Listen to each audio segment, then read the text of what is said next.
एक महीना बीत गया था। पीहू के डर ने गांव के लोगों को पागल कर दिया था। कोई स्कूल नहीं जा रहा था। बच्चे खिड़कियों से पीछे छुप के बाहर झांकते थे, लेकिन पीहू अभी भी उसी स्कूल के सामने बैठी मिलती थी। जुबान पे एक ही लफ्ज, मुझे भूख लगी है। फिर एक दिन गांव में एक बड़ा तांत्रिक आया। सुना था 1000 भूत प्रेत भगाए हैं उन्होंने। तांत्रिक गांव में कदम रखते ही एक आदमी से पूछा, ये गांव इतना शांत क्यों है? आदमी बोला, हमारे गांव में एक छाया घूम रही है जो मुझे भूख लगी है बोल के इंसान को निकल रही है। तांत्रिक ने आंख बंद की और जो देखा वो चौंक गया। फिर उन्होंने गांव वालों को बुलाया और बोला, वो बच्ची की आत्मा किसी वस्तु में बंद है, हमें उसका असली घर ढूंढना होगा, वहीं कुछ मिल सकता है।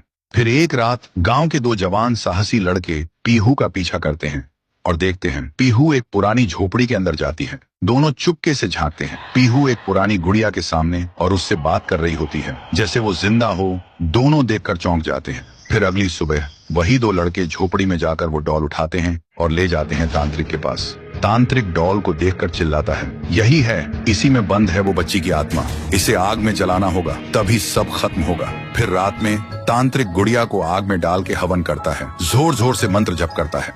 तभी एक भयानक चीख गूंजती है, मैं भूखी हूँ। और अचानक वो डॉल हवा में उड़ जाती है और सबके सामने उस डॉल से निकलती है पीहू।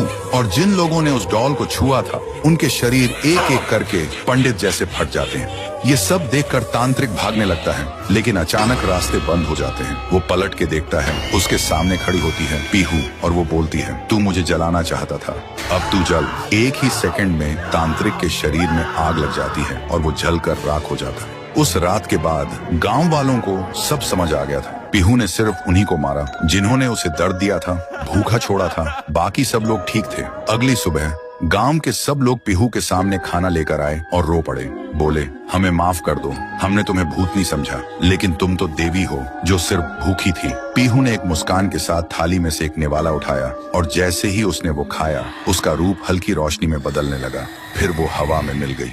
उस दिन के बाद पीहू कभी नहीं दिखी। तब से वो गांव वापस वैसे ही हो गया, शांत, प्यारा और खुशी से भरा। तो दोस्तों, अगर कभी कोई भूखा बच्चा दिखे तो उसे भिखारी समझ के नजरअंदाज मत करना। क्या पता वो तुम्हारी इंसानियत का इम्तिहान हो।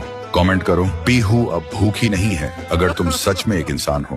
भैया भैया भैया। बहन की चीख सुनते ही साहुर बिना कुछ सोचे सूखे पेड़ के अंदर से निकलता है और सीधा उस आवाज की तरफ चल पड़ता है। उधर शांतिपुर गांव में रात के अंधेरे में लोगों में अफरा तफरी मच गया था। गुड़िया अब एक विशाल रूप ले चुकी थी, पूरे गांव में तांडव मचा रही थी, लोगों को पैर से कुचल रही थी। हर तरफ सिर्फ लोगों की चीख गूंज रही थी।